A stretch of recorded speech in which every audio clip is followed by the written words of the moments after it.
Hey, what's going on, my friends, and welcome to my YouTube channel. My name is Victor, and today's video is going to share with you why I stopped working with tarot cards. Now, before you tarot readers or you tarot fans get really mad at me, hear me out. To this day, I love tarot. I'm a huge fan of tarot cards. My favorite deck, in fact, is the Osho Zen Tarot deck. I have a lot of decks, and I think they're beautiful, and I think they can be very helpful. But what I've learned for myself is that, like anything in life, they can be abused. I was abusing them. I was using them when I didn't need to use them. I was asking them questions I already knew the answer to. And though at one point, particularly earlier on in my spiritual journey, when I've yet to find my own inner guidance, they served me and they served me well. Like a lot of things in life, there came a time to outgrow them. And the way this started to happen for me with the tarot cards in particular is I started to give myself kind of bogus readings. I would ask a question like, what's going to happen with this? In fact, one time, it was a long time ago when my daughter was sick. She was my only child at the time. She was like 3 or 4 years old, and she had a real bad case of the croup cough. I don't know if your parents probably know what that is. But it's a cough that sounds really, really like bad. It sounds like they're freaking like gonna cough up a lung, but it's a pretty common thing for kids. And it was our first time seeing my daughter with it. And I was just so afraid. I was just like, oh my God, is she gonna be okay? And I would ask the cards, is she gonna be okay? And I'd get the death card. I'd get the devil card. I'd get these crazy cards. And I was like, oh my God, she's not gonna be okay. But as that would happen, I would like intuitively know that she is fine. As a parent, especially, your intuition is so on point. I knew she was fine. Even though the experience was new and scary to me, those cards were just helping me by reflecting to me my disempowered relationship with them. And that can happen, obviously, beyond the scope of just tarot cards. I had a friend, in fact, just the other day, he sent me this text message of a text that he received from a psychic advisor he used to take counsel from. And this psychic, apparently, she woke up in the middle of the night with a dream about him, and she sent him this text. The nature of the text was something like, hey, I had this dream about you, and I want to kind of warn you that in the dreams, it looks like something bad's going to happen to you. It looks like there's going to be a challenge in your life, and I just wanted to kind of let you know. My friend was like, Vic, what do you make of this text? This is unsettling, to say the least. And instantly, I was like, dude, what do you think of that text? What do you think of that? What do you think about that text? I said, if the tables were turned and I said this, what would your intuitive reaction be? Don't listen to that. You create your own life. No one can see your future. And even if they can, it's not good to plant seeds of fear in people regardless. But you could choose if you want to buy into someone else's opinion on your life. So that was, and this is somebody who used to see a lot of psychics. There'd be challenges in his life, he'd see a psychic. And for a while, it was helpful to him. But this was his way of life showing him that maybe you don't need to see so many psychics. Vic, maybe you don't need to ask the tarot cards what you should eat for frickin' breakfast. Another very common way this manifests is through your diet. I remember when I first started going through my spiritual awakening, well, actually, several years into it, I started getting really, I felt a strong aversion to red meat. It just seemed heavy and I just couldn't do it. So I stopped eating red meat. Okay, I guess I just eat chicken and fish. Then chicken started to kind of taste funny. And the texture was just really off-putting.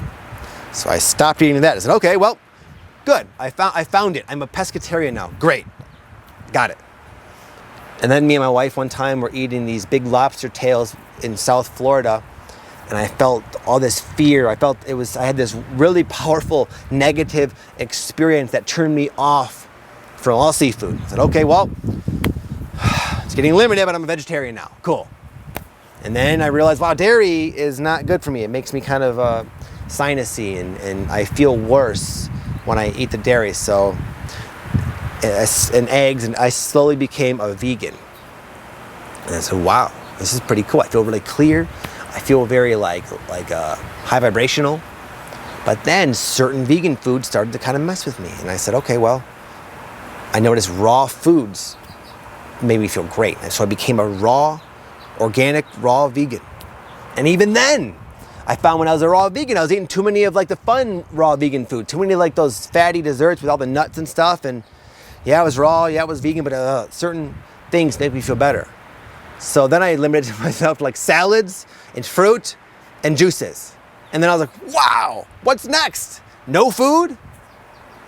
And I was like, okay, now I found it. I got it. And then 30 pounds later, I lost 30 pounds, and I was exhausted physically all the time. I thought it was ascension symptoms, but really I was depriving my body of vital nutrients.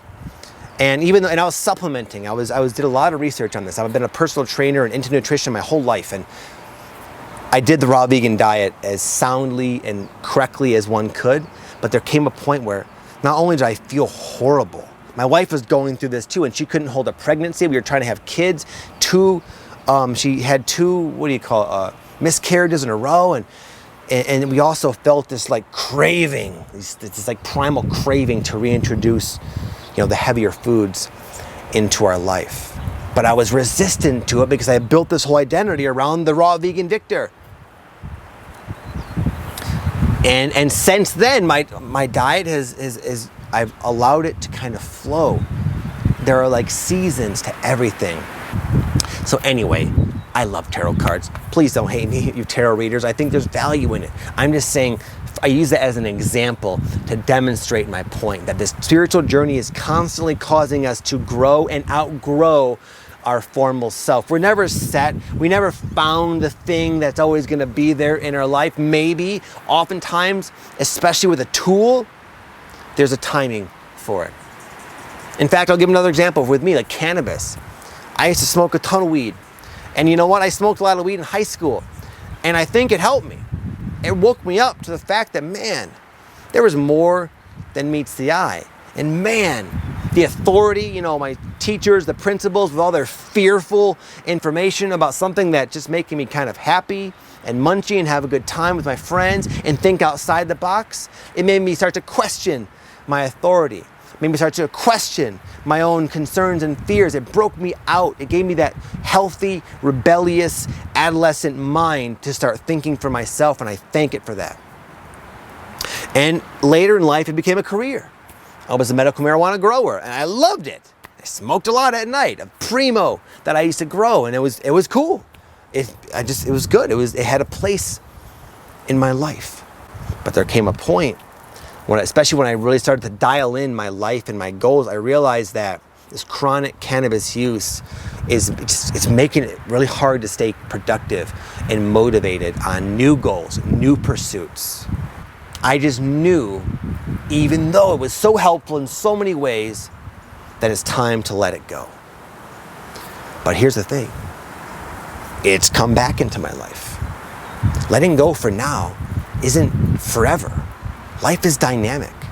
I will now use cannabis once in a while, sometimes a few times a week, couple times a week, to really help me unwind, to help me relax, to help me get into the moment, to help put my life into perspective and just realize I can just enjoy the mundane life of mine. It can sometimes help me feel inspired to clean the house. It can help me and my wife have a beautiful connective experience. It's a plant teacher. It's a wise plant consciousness, but like anything, tarot, cannabis, psychics, there's a value for them. I found this. This is how I now roll with it, what I want to sort of share with you. And this is just me. I've learned there's a season and a timing for everything. And that's always changing. And I've learned to be flexible and let my intuition guide me to the different forms of assistance that life has to offer, and I'll know it when the time is right. And when I do whatever it is, it doesn't matter what. Tarot cards aren't bad, cannabis is not bad, psychic advisors have helped me in so many ways, none of it's bad. but the timing has to line up. And when it does, it doesn't even matter what it is. It's going to assist me. So anyways, my friends, have an amazing day. That's my message of the day. Talk to you soon. Peace.